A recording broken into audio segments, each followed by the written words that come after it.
managing Big Data MTech course. So today's case study that we are looking at is on fraud and big data.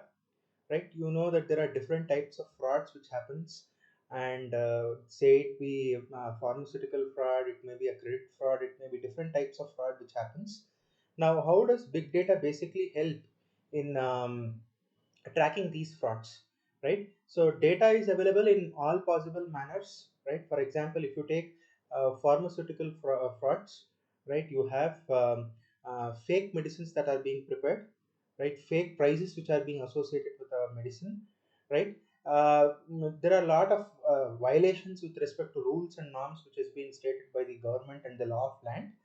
So all these kinds of fraudulent aspects can be tracked very well if the data is available prior to the checking agency, right? So the fraud may include good manufacturing practice violation, GMP violations, off-label marketings, best price fraud, CME frauds, medic acid price reporting frauds, manufactured compound drug frauds.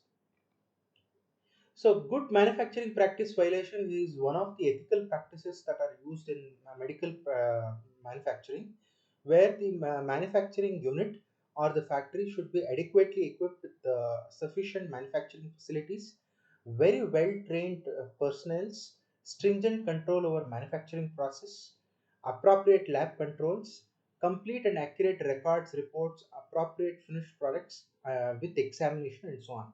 See, if a medicine is being released into the market, it has to go through a clean room cycle of manufacturing. It has to go through a round of testing on an individual, and only when the drug is being marked as tested safe, it can be released into the market. Right? So let's say that a company does not look into all these a good manufacturing practice, and hence it comes under the fraudulent claims act. Off-label marketing is another case wherein which the pharmaceutical drugs will use unapproved indications, unapproved age groups, unapproved dosages, unapproved form of administration of these drugs.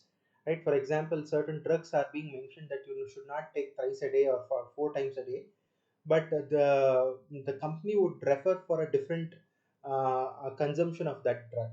Right? These are not very good indications for drugs. The best price fraud includes giving the drug at a lower price, or giving it at a very high price.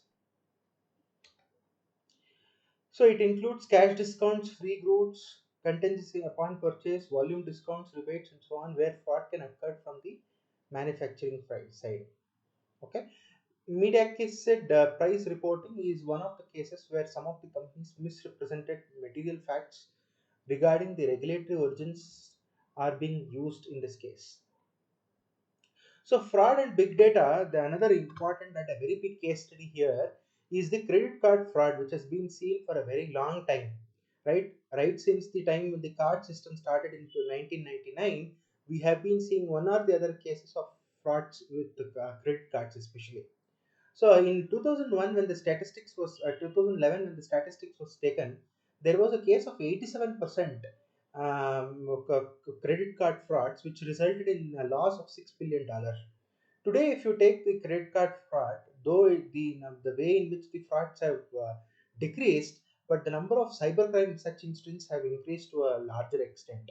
So India Crime Reports basically reports that there are 87 to 97% cases that are being resulted only because of the credit card frauds.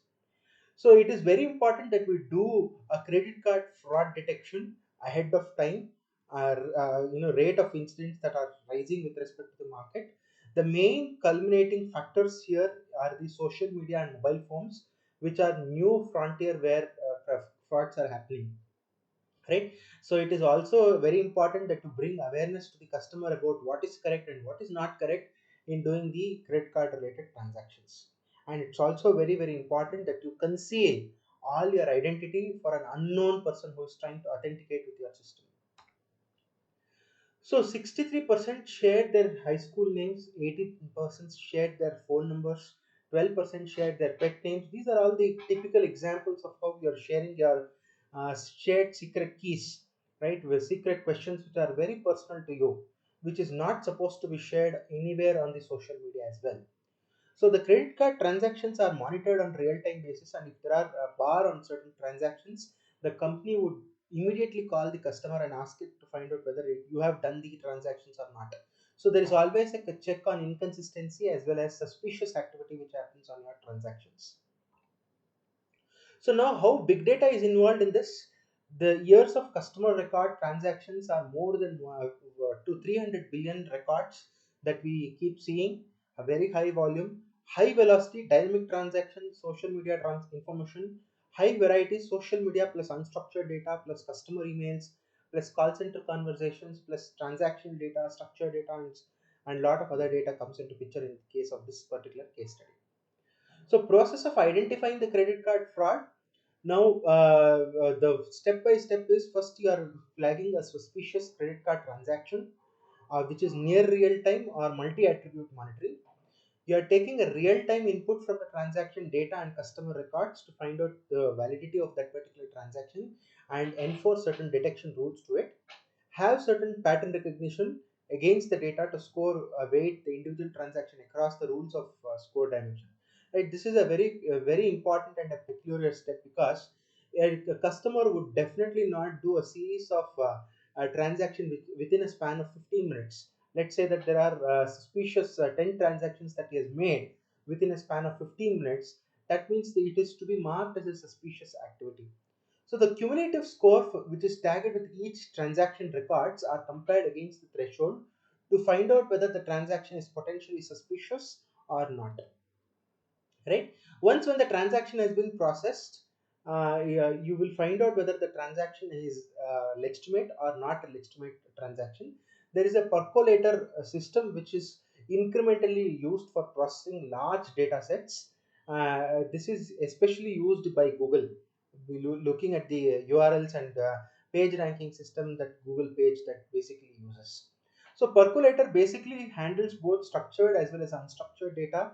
Scalable processing framework it has, allows usage of unstructured data, geospatial records, customer travel schedules, and all the other details. So the elastic system of search using the percolator looks something like this, right? You have an elastic search indexer, a percolator query, a listener, a Capgemini fraud detection algorithm. This is a customized algorithm for one of the companies, flagging of suspicious activity, transactional database.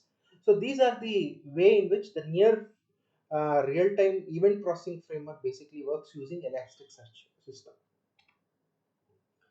So credit risk management is another case which is related to the credit fraud. Usually when a borrower lends a loan to anybody, it is based on the CIBIL score, credit score that a customer has. Based on that particular score, it indicates whether a customer can take up that particular amount of credit and can repay that credit or not.